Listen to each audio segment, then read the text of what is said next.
So in this segment, we're going to be discussing what do we do when we're in an unconscious relationship? And what are the symptoms? And how do we begin the process of transformation? Before we even start to transform an unconscious relationship into a conscious relationship, we need to first know that we're in one. Yeah, what are the symptoms? The symptoms of an unconscious relationship are what? Feeling dead, feeling empty, feeling unfulfilled, feeling like living like roommates, feeling like there's nothing in common, no passion, no eroticism, and it's dutiful sex, no foreplay, emotional foreplay, nothing, no vulnerability. Yeah. That's unconscious. Blaming. Yeah, blaming. A lot of walls put up, hostility, a lot of resistance. You can feel the resistance from the other person. Not a willingness to take responsibility for your part in the relationship. And the continuous back and forth of you always do that, you never do this. And that can be very frustrating in a relationship. It can feel frustrating. Also, it can be repetitive. You're having the same arguments over and over, or you're having the same non-arguments. It's the same interaction you're getting in a routine, and there's no growth in the relationship. You're hiding behind the kids, the mortgage, the careers, finances, the big bills, and like, oh no way, I can't leave. So the kids are, if you do have kids, it's a great barrier to avoid intimacy because we don't know how. And you're saying before that one of the final symptoms that come out of an unconscious relationship might be affairs and cheating. Emotional and or physical. Yeah. Because having a cheating spouse, it's not because they're a cheating spouse, because their needs are not being met. Because we want to be able to be alive. And what does it mean to be alive? Being alive is about showing all the parts of us that are inside.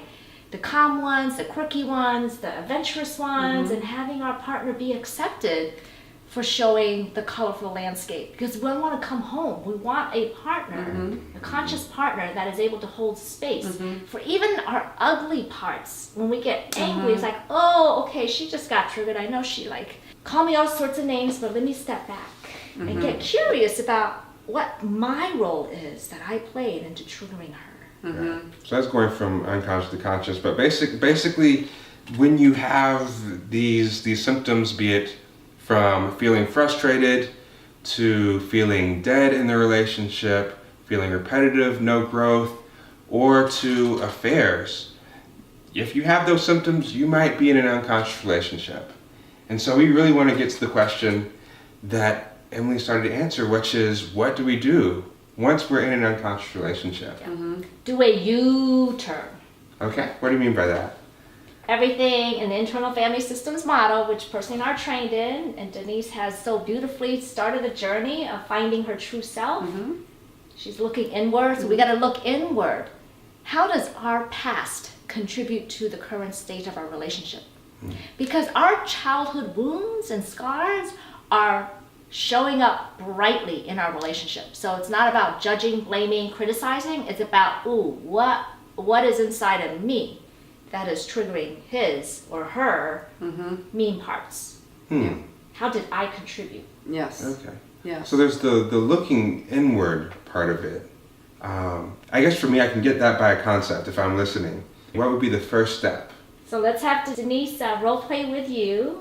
Once you understand yourself, especially through the internal family systems model, my goodness, it's so powerful to zoom out, and Denise has the language now to start these vulnerable and authentic conversations to produce instant intimacy, as we said in one of our videos, our other videos on instant intimacy. So we'll role play a situation. Maybe there's something tense that's coming up that we've consistently bumped up against each other on. One thing that was said before is that in this role play, you're the one who recognizes that this relationship is unconscious. Yes. Important to realize that if you're the one watching this video, or you're the one that is realizing that it's an unconscious relationship, you're the one who's conscious of it. It really is on you to take ownership and to do something about it. You can't wait for the other person, because they might not be that conscious of what's going on. Correct. As you are, so. Correct. Yes. Somebody has to change the dynamic of the relationship. Right. So that's what we're going to do in this role play, because you and I have been going back and forth on this for so long and both triggered by it. Mm-hmm.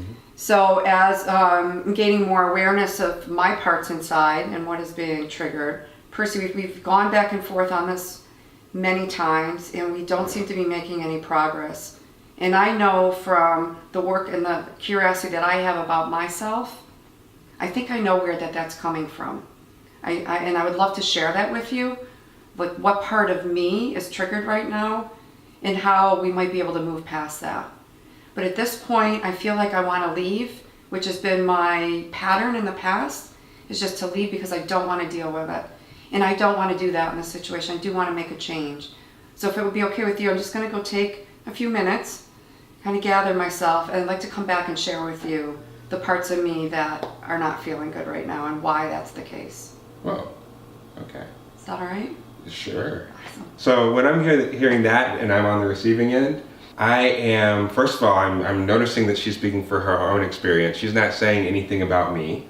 Now, I might mishear it and say, "Oh, so you're all conscious now, and I'm not conscious." And Oh, yes. that might come up. Oh, you know what's going on with you. You're saying I don't know what's going on with me. That might come up, but I mean, you would clarify that. Like, no, I'm not saying anything about you. Yes. I just want to share what's happening with me, and that would calm me right down. Yes.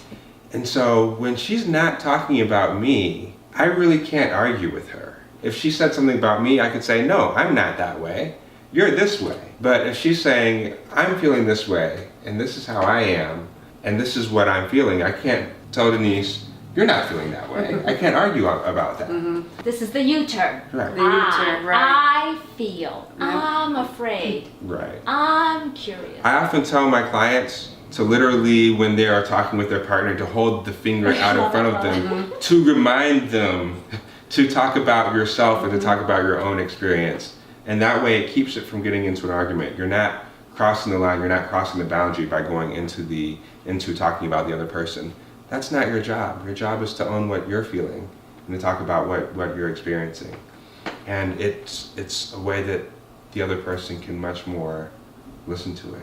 Yeah, I think one of the things too, for speaking for women, is the advice that I would give them to get to this point of being able to speak to their partner is to put down their sword. Stop fighting. Stop resisting. Thinking that you know everything that's happening. Put down your sword. Just put it down. Easier said than done. Easier said than done, but I think if people can, I had a couple people, that's one moment I can think of specifically where I said that to her, and I think it really resonated with her. Just put it down. Even if you put it down for an hour, just put down your sword. Lean back. Just let happen what's going to happen. And don't try and control it. So that you can get to the point, like we're speaking of, to go inward. Because if you're consistently going out with your energy in a forward way, that's pushing the other person back. There's no room for anything to come to you. Even your own self-awareness, you can't. Right. You cannot go inward when you're constantly on the battlefield.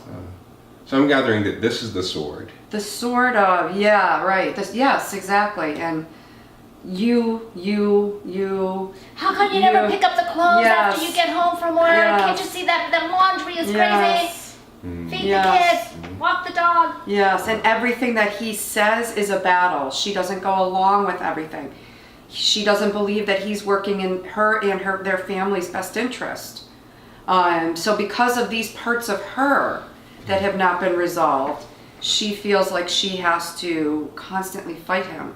Yeah. Instead of just leaning back and getting more into her feminine energy and trusting herself, which takes time and it takes work and inner work. But the first step is to put down the sword. Yeah.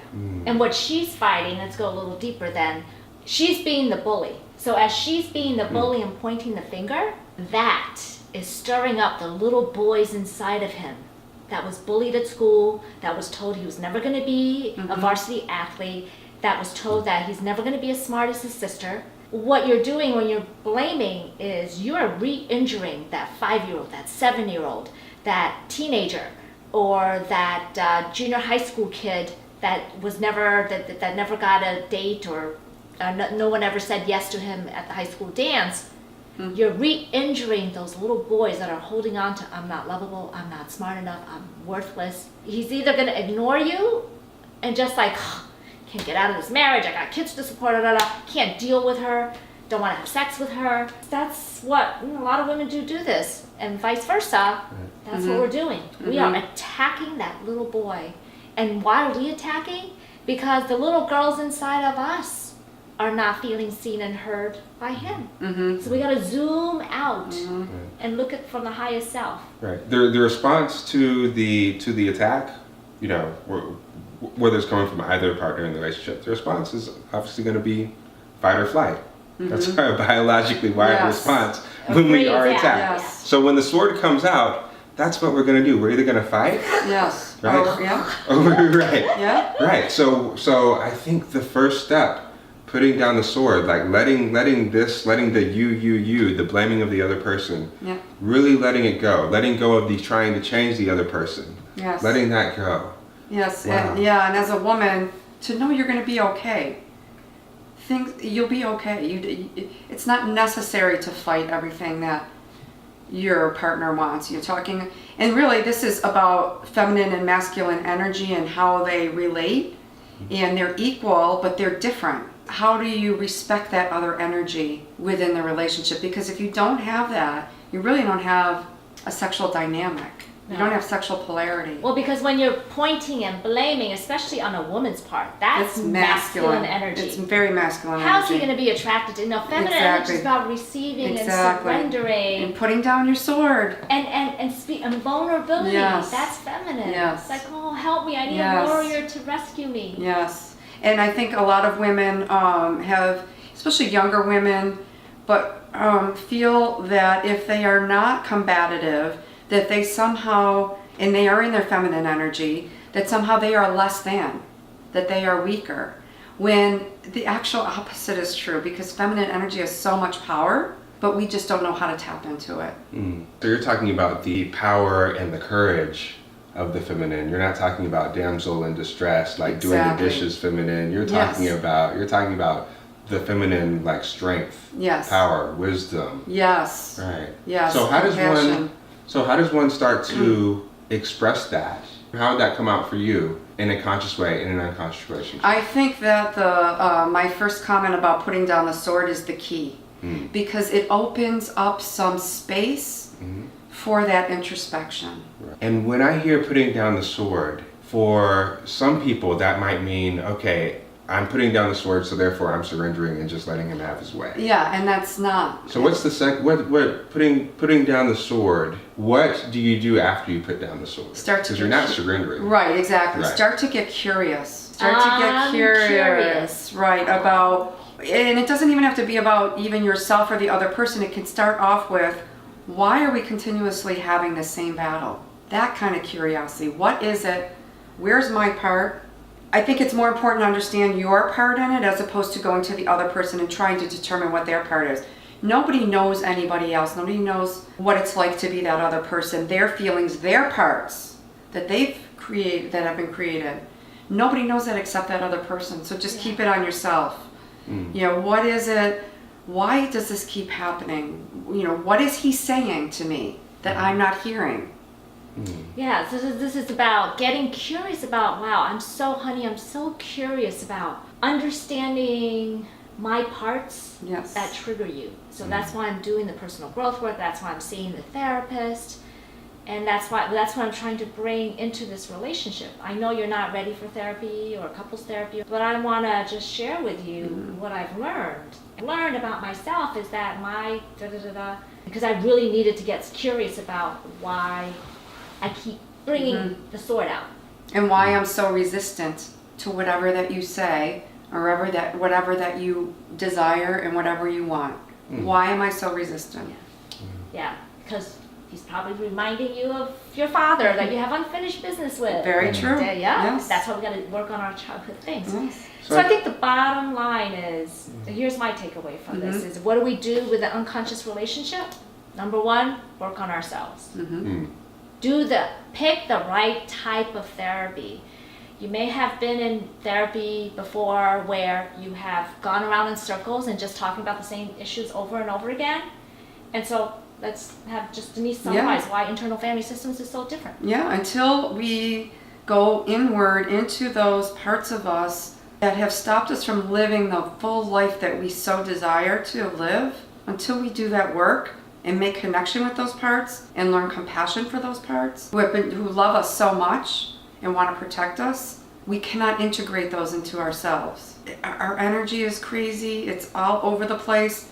This allows us to really come in, and I have yet to find a good explanation about the difference in my energy and how my energy field, and I didn't really realize it before until now, is now I feel tighter. I'm closer in. The energy around my body is closer in. It isn't so scattered. I don't have holes all over the place where things can come in and trigger me. I just feel much more calm, and I have a lot more clarity. Wonderful. So yeah, my takeaway from this is you notice that you're in a unconscious relationship. You put down the sword, you put down the finger, and you start taking a look at yourself and you start speaking for what's happening with you. Mm-hmm. So this is my experience. My experience is something doesn't feel right to me in this relationship. I'm not sure what it is. And I'm wondering if we can talk about it. I would like for us to work together on this. Would that be something that you'd be interested in? Yeah, and I think that if you had the passionate eroticism at the beginning of the relationship and you've lost it and you've been working on yourself and you want to salvage this, then it's important that you start and then hopefully invite him into couples therapy, hopefully internal family systems couples therapy, because it's so powerful. Then you could decide, if I worked on myself, I'm trying to salvage this relationship, he wants nothing to do with it because he's all protected, he wants nothing to do with going to his past, then you become on a higher, it's a more conscious level. And if you start to grow apart in this way, in one of the podcasts that I listened to, it's like, this is the number one legitimate reason to separate, get a divorce. It's not about affairs or cheating or anything like that. No. Cheating is actually a good sign that you need to work on stuff underneath. But if you are spiritually on a different path, there's no reason to be together. Yeah, we can stay tuned for the next video where we'll dive into this question a little bit deeper and also find out, well, you're going to try to change the relationship from an unconscious to a conscious relationship. Wow, how do you try, and then how do you determine when you're done trying? Cool. Great. We look forward to that.